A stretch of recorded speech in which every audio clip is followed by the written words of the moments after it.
presents The Free Company.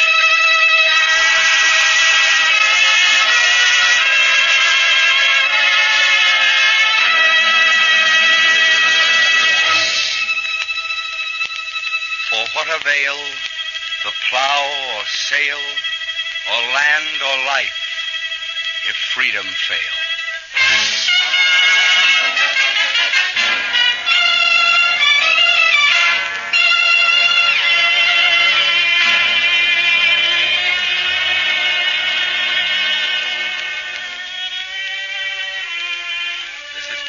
Meredith speaking from Hollywood for the Free Company. Today, Melvin Douglas, Claire Trevor, Edward Ellis, Margaret Hamilton, and Charles Bickford appear in a new original radio play, The Mole on Lincoln's Cheek, by Mark Connolly, author of the Pulitzer Prize play Green Pasture. The Mole on Lincoln's Cheek is the second in a series produced by the Free Company, a group of prominent writers, actors, and radio workers who have organized to give expression to their faith in American democracy. Some of these plays will deal with one or more of the 8 basic freedoms assured to all citizens in the Bill of Rights. Today's drama, for example, concerns freedom of speech as applied to teaching. Other plays will cover more general ground. All of them are intended to explain and to illustrate the meaning of our freedom. All of them will be written by America's most distinguished dramatists, including Maxwell Anderson, Sherwood Anderson, Stephen Vincent Benet, James Boyd, George M. Cohan, Norman Corwin, Paul Green, Ernest Hemingway, Archibald MacLeish, Orson Welles, Elmer Rice, Robert E. Sherwood, and John Steinbeck, 9 of them Pulitzer Prize winners. And now, Mark Connolly's original radio play, The Mole on Lincoln's Cheek.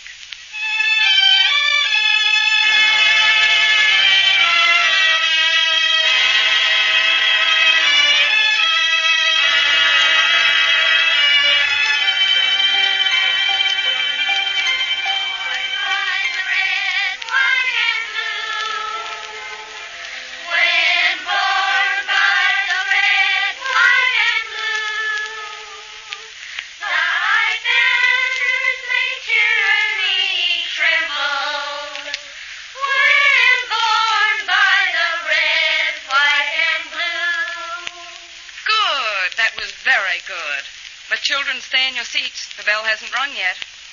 Oh, I know it isn't easy to get used to school again and a new teacher, but I think tomorrow we'll all feel more at home together. I know I'm going to like being here, and I know I'm going to like you. And you can make it easy for me to like you by being good pupils. Now, that's not what I call being a good pupil. Do you think your seat is about to collapse? No, ma'am. Well, then sit back in it. Will you tell me your name again? Eddie Etheridge. Oh, yes. Have I been boring you, Eddie? What? Have you heard one word of what I've been saying? Yes, ma'am. Well, then sit properly, please. You're not going to exit under your desk, you know. Remember, march out in order. Class dismissed. Oh, what is that? Okay, thank you.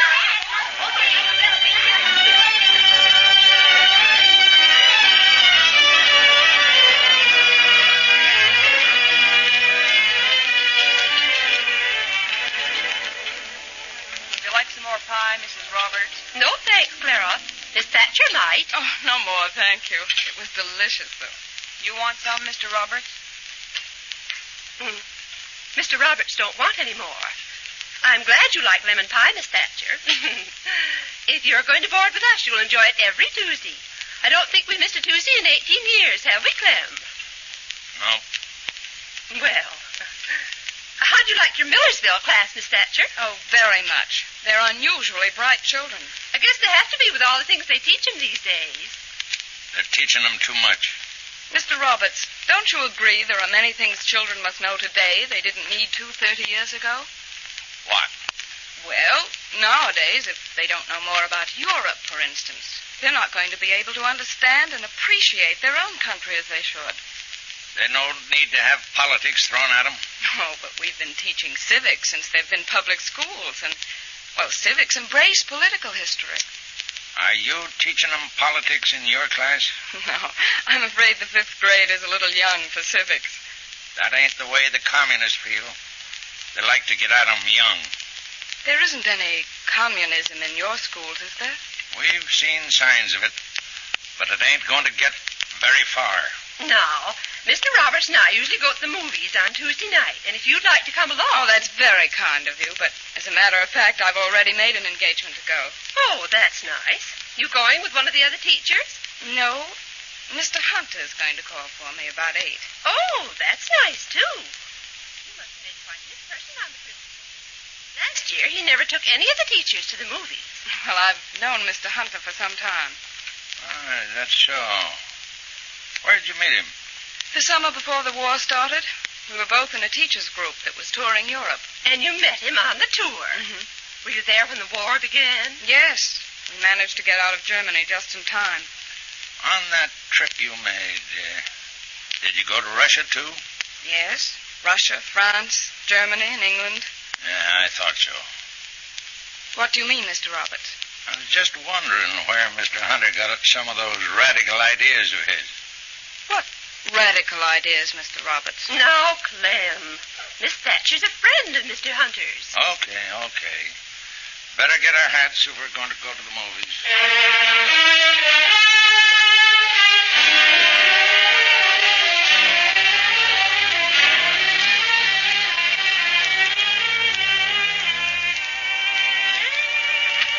Good evening, Miss Thatcher. Good evening, Mr. Hunter. Were your ears burning a little while ago? Oh, why? Well, I don't think Mr. Roberts approves of you completely. No, I'm afraid he doesn't. If he ever learns you came here on my recommendation, I don't think your fine record in Bridgeton is going to help you. Well, he isn't very cordial now. You know, you don't have to live here, even if he is a member of the school board. Oh, no, sir. I intend to do a little work on him. You know, I'd really like to find out what's behind those fixed ideas of his. I'm afraid you won't get very far. You ought to see him at a school board meeting. Has he made trouble for you? When I became principal last year, Roberts almost stopped me from using the Clavering textbooks. But didn't you tell him that they were required reading in half a dozen states? Yes, but Roberts acted as though I'd brought the Clavering series personally from Moscow. Oh, goodness. I pointed out that Dr. Clavering was one of the most honored educators in America. But I couldn't convince Roberts that he wasn't dedicated to poisoning the minds of school children. Well, but you got the books approved all right. Yes. I hope I won't have him against me on anything this year. The 3 new board members are all friends of his. Well, you ready? Yes. You want to know what subversive activity I've planned? What? I intend to hold your hand at the movies, even if they ride me out of town on a rail.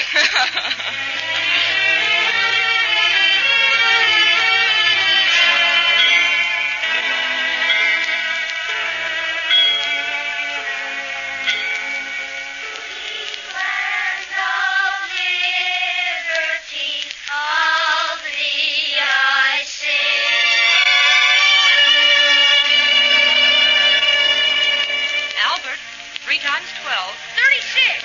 Eleanor, 4 times 7. 28.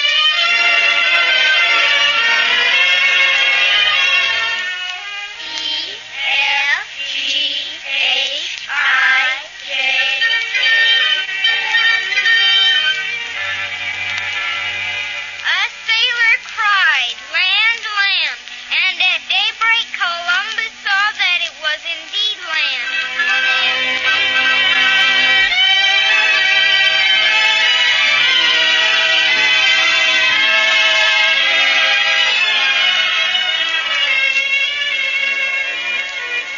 I'm monitor of erasers next week, Pop.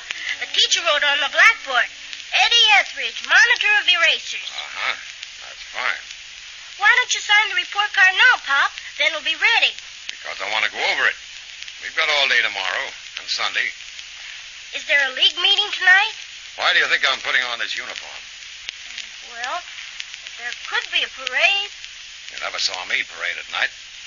What are they going to meet about tonight? Oh, we're going to talk about new officers for next year. If you don't ask too many questions, they may make me commander. Isn't being vice commander just as good? No, that's just being second in command. Darn collar's getting awful tight. Pop, Did you know in the Revolutionary War, a lot of the soldiers didn't have any uniforms at all? That's right. They were very poor. Some of them were rich, though. Not many. I bet the smugglers were. Who? The smugglers, like John Hancock. What John Hancock? Huh? The John Hancock that signed the Declaration of Independence. He was a smuggler. Who said so? It's true. It's in the book. What book? The history book at school. John Hancock was one of the founders of our country. You remember what happens to you when you tell dream lies. But this isn't a dream lie. It's in the book. And Miss Thatcher had me read it to the class today. I've got it downstairs. I'll show it to you. You bet you will. Wait a minute. I'm going down with you. Get my cap out of the box. What does that book say about George Washington? I forget all. But he had false teeth. Mm-hmm. I suppose he was a crook, too. Oh, no, sir. He was all right. How would you know? I like 'em feeding you kids that stuff. But it's true, isn't it, Pop? Listen, son, they're giving you a lot of anti-Americanism. Now let's get down and look at that book. What's the name of that teacher of yours?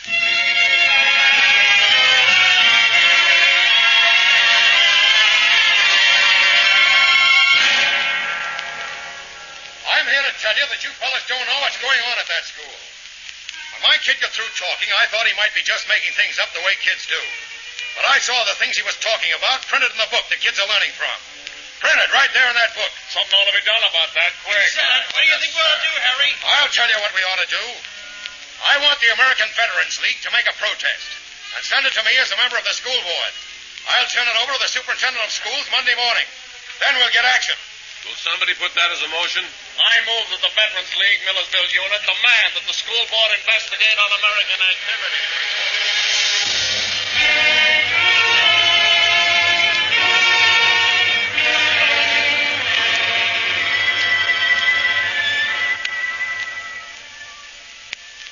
I'm afraid I can't have dinner with you tonight.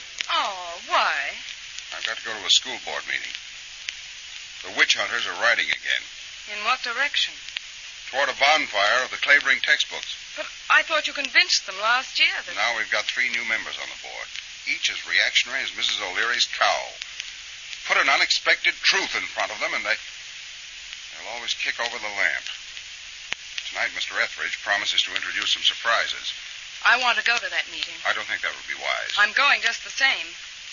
I've got a feeling I'm one of the surprises.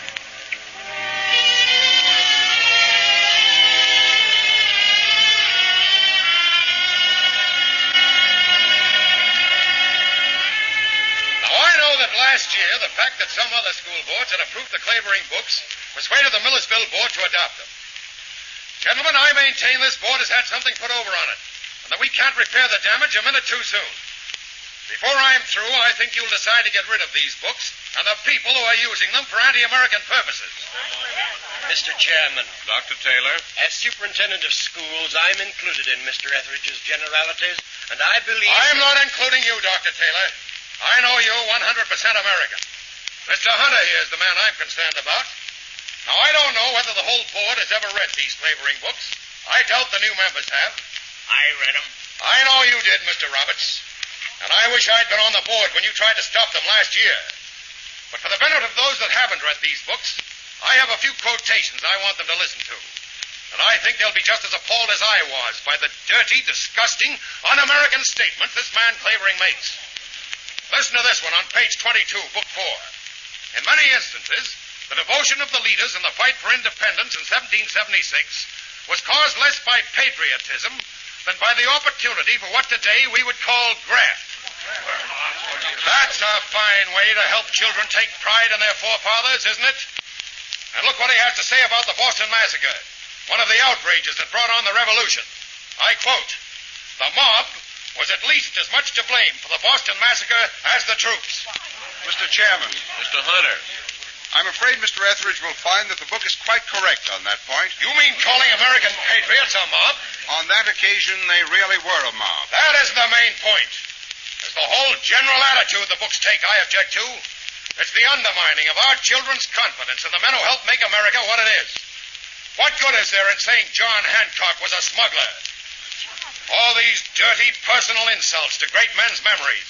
Saying John Adams was a political boss. Andrew Jackson was rough and uncultured. Couldn't even spell correctly. He says that about another American president. Dirty personal insults to our American heroes.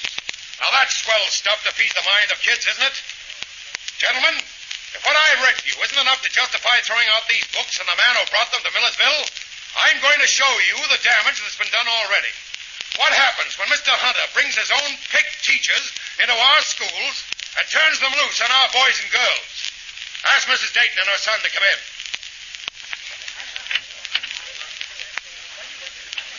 Come right in, Wilbur. You come in too, Mrs. Dayton. This is Wilbur Dayton. Sit down, Wilbur. How old are you, son? 10.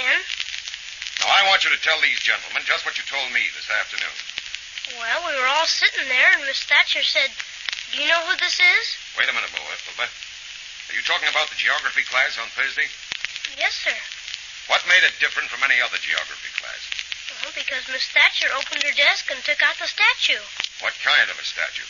Hitler's statue. You mean Adolf Hitler of Germany? Yes, sir. Did she tell you what it was? Yes, sir. Did she tell you what the school children in Germany did when they saw the statue of Hitler?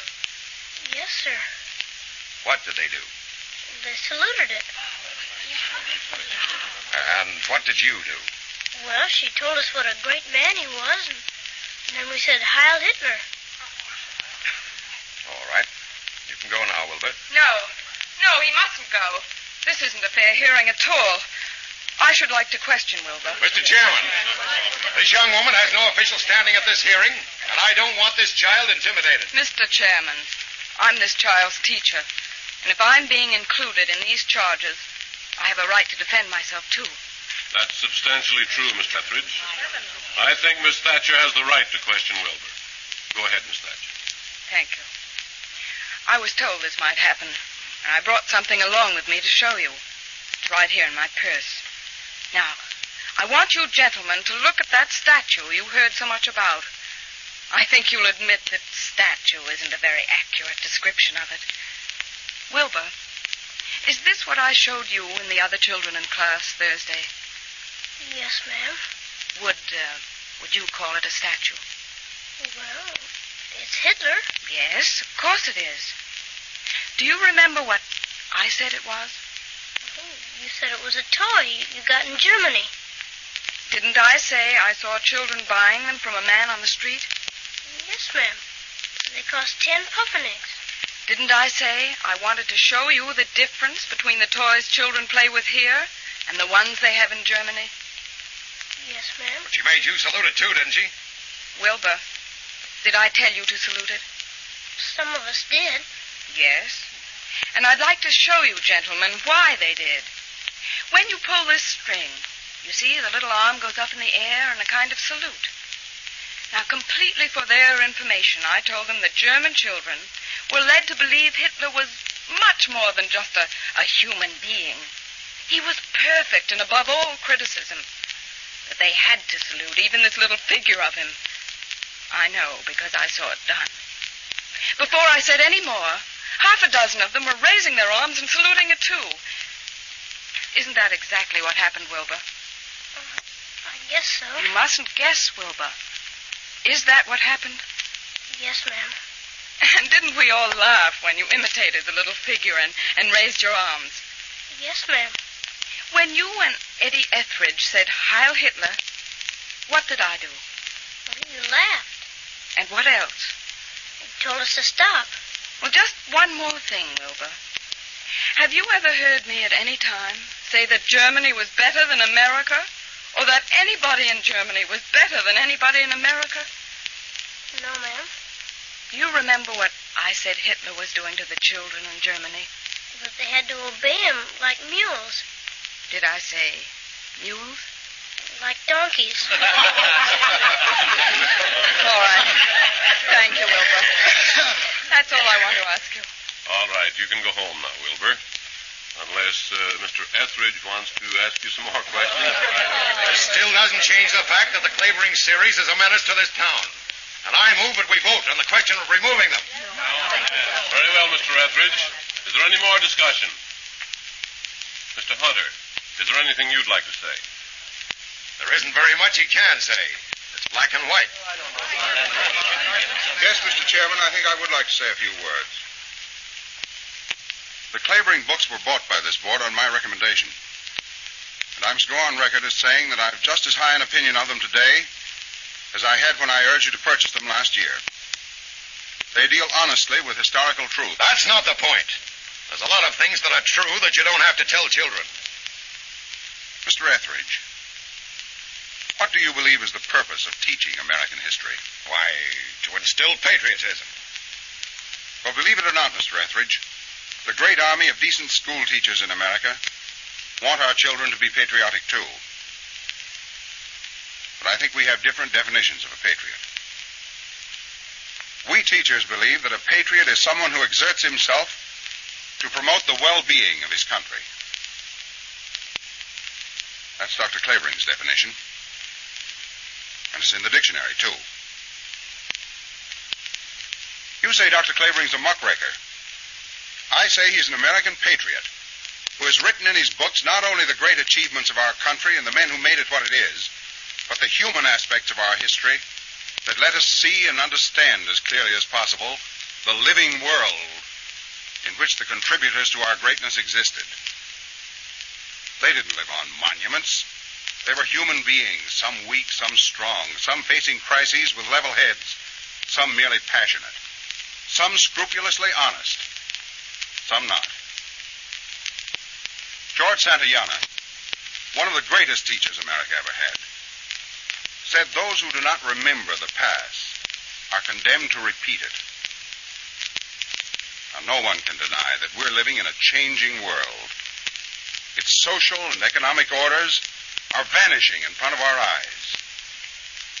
The chief purpose of teaching history is not to glorify the past, but to ensure the future. And our children have the right to be given history truthfully, so that they can use its lessons to solve the problems every human being faces today. The only way to make a child a real patriot is to give him history, not an arrangement of eulogies and flowery obituaries under the guise of history.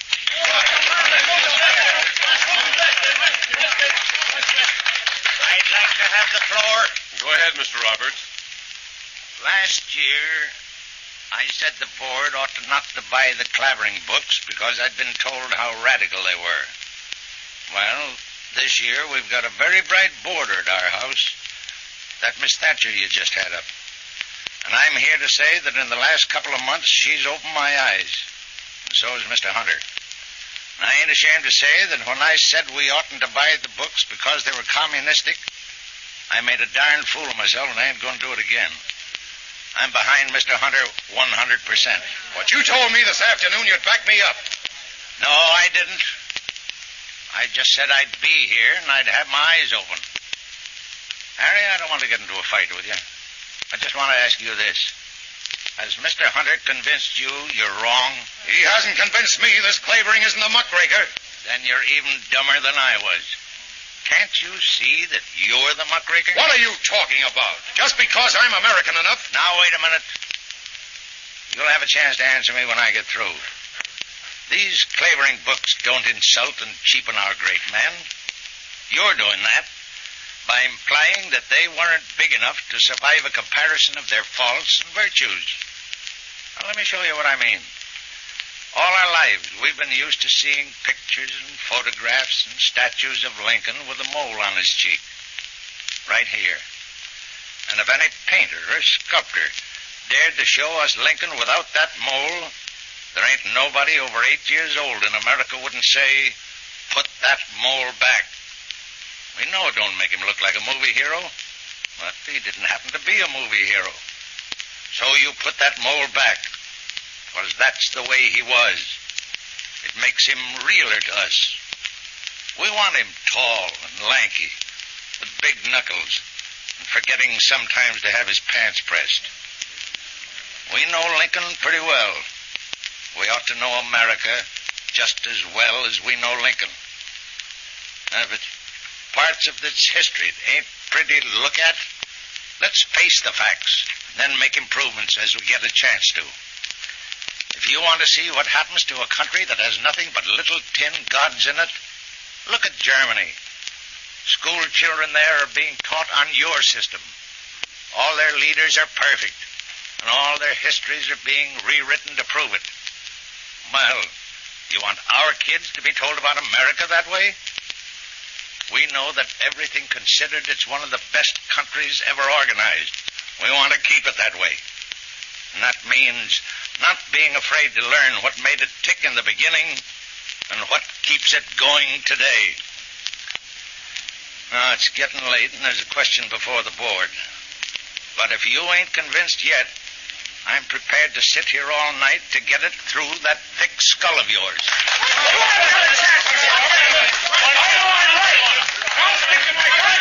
It is moved and seconded that the Millersville Board of Education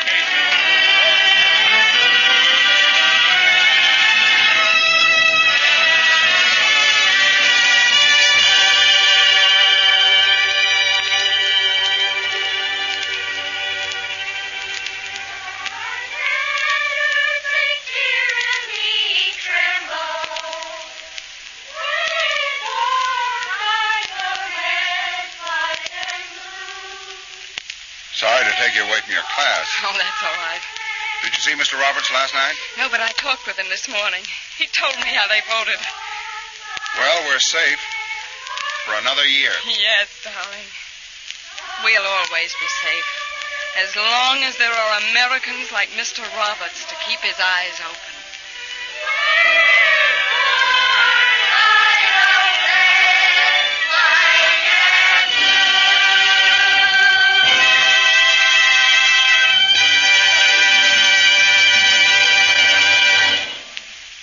Freedom, then, has this meaning, that here in our land, the truth may be taught always. Academic freedom is the first liberty to die when dictators rule, for dictators know the power of education.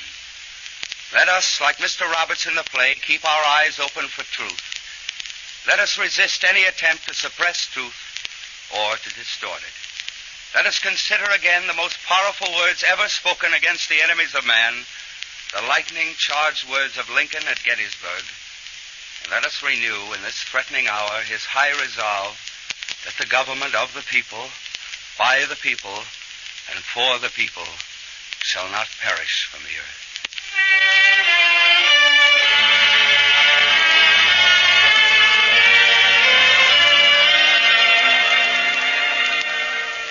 In this, the second of our series of broadcasts, the stars and the author of today's drama joined the Free Company under chairmanship of James Boyd, contributing their services without payment. Lee Stevens composed and conducted an original musical score. The Free Company producer is Charles Vanda. To the Screen Actors Guild and to the American Federation of Radio Artists and to the Columbia Network, all who have combined to make this series possible, to all these people, with a word of a special thanks to Irving Reese, who directed. This is Burgess Meredith offering the sincere thanks of the Free Company.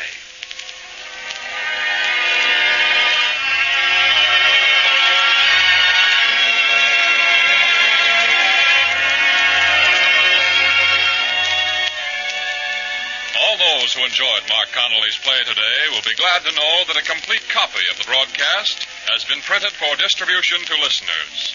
For 10 cents, the cost of printing and mailing, you may receive your copy. Write to the Free Company in care of the Columbia Broadcasting System, New York City. Copies of subsequent Free Company plays will be made available each week as the series goes on.